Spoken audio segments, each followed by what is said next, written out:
वजीहा साहिबा, सबसे पहले आपकी जानिब आएंगे। अभी फिजिकल रिमांड तो नहीं दिया गया, उसके लिए कोई दरख्वास्त दायर की गई है? अब मजीद क्या पेशरफ्त हुई है इस हवाले से, क्योंकि GIT के हवाले से भी बताया जा रहा है। जी, सबसे पहले तो मुझे समझ में नहीं आया कि फिजिकल रिमांड मिला क्यों नहीं पुलिस को। पुलिस लेना नहीं चाहती थी। आईओ की कोई स्टैंडिंग नहीं है कि वहाँ पे वो खड़ा हो के खामोशी से जज को के मजाक सुन रहा है। मतलब मुझे समझ नहीं आया कि इन लोगों ने मेरे बच्चे का क्या मजाक बनाना था, जिसके लिए उन्होंने वो एक हियरिंग रखी थी कि उन्होंने कहा जी 2 दिन का रिमांड, उसके बाद मेडिकल करा के उसको जेसी कर दिया।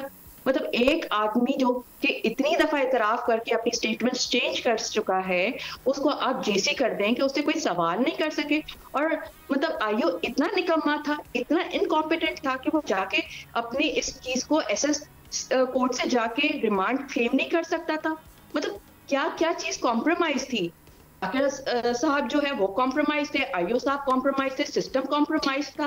मतलब मुझे कुछ सिस्टम कि इतनी कोई मैं ना अहल नहीं हूँ कि मुझे सिस्टम समझ में ना आ रहा हो। मतलब मैं वहां खड़े होकर सिर्फ तमाशा देख रही थी कि ये मेरे बच्चे को बेट बना के कौन कौन अपना पेट भर रहा है।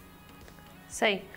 एक और वजीहा साहिबा, ये जो अभी मामला हम देख रहे हैं GIT के हवाले से मैं बात करना चाहूँगी। GIT के हवाले से आप मुतमईन हैं जो भी तश्कील दी गई है, इस सिलसिले में आपकी बात हो रही है, आप इन कांटेक्ट हैं, क्या इस हवाले से पेशरफ्त हुई है? जी ठीक है, बस अल्लाह ने कोई एक मेरे लिए काम करना था कि जी अगर उसको रिमांड नहीं मिला तो शायद GIT, लेकिन आपको पता है GIT बनने में कितने दिन लगते हैं। ठीक है, क्या मेरे पास इतना टाइम है? आप कोई मुझे बताएगा कि अब मेरे पास हफ्ता 10 दिन है GIT के लिए कि GIT बैठेगी, कोई एक एक बैठ के उसे प्यार से सवाल पूछेगा?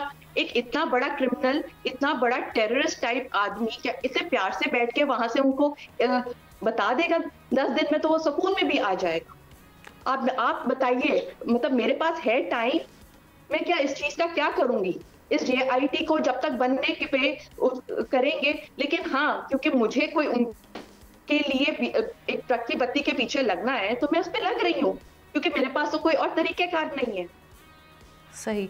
और ये मतलब अभी जो आप बात कर रही हैं उससे तो ऑब्वियसली जो जिस तरह के मामला रहे हैं, जो इवेंट्स इस दौरान हुए हैं, उससे हम देख सकते हैं कि पहले जैसे आप बात भी करती हैं कि पुलिस की कार्रवाई में देर हो रही थी, उसके बाद जिस तरह से पुलिस पे अटैक करने की कोशिश की इस मुलजिम की जानिब से, फिर उसके बाद फिजिकल रिमांड भी नहीं मिलता, आईओ अपना केस प्रेजेंट करने में नाकाम रहता है, बज़ाहिर मुलजिम काफ़ी इन्फ्लुएंशियल दिखाई देता है। तो आपको इंसाफ की किस हद तक उम्मीद है? अल्लाह से उम्मीद है ना।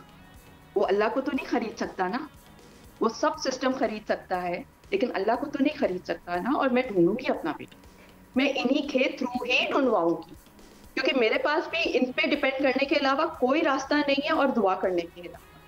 और यही है कि मैं जाके हर एक चैनल पे बैठ के अपना जो है वो अपना एहतजाज इसी तरह रिकॉर्ड करा सकूं, क्योंकि मुझसे रोडों पे नहीं निकला जाएगा, मेरे में इतनी हिम्मत ताकत नहीं है। मतलब ये लोग क्या समझ रहे हैं। और पुलिस से आप इन कांटेक्ट हैं, वो क्या कह रही है इस हवाले से? फिजिकल रिमांड के लिए अब दोबारा दरख्वास्त कब दायर की जाएगी? जी ये लीगल प्रोसीडिंग्स का जो है वो मेरे लॉयर लगे हुए हैं, अल्लाह पाक करम करेगा। ठीक है, we are working on it, day and night we are working on. Subscribe करें और बेल दबाएं ताकि कोई खबर रह न जाए।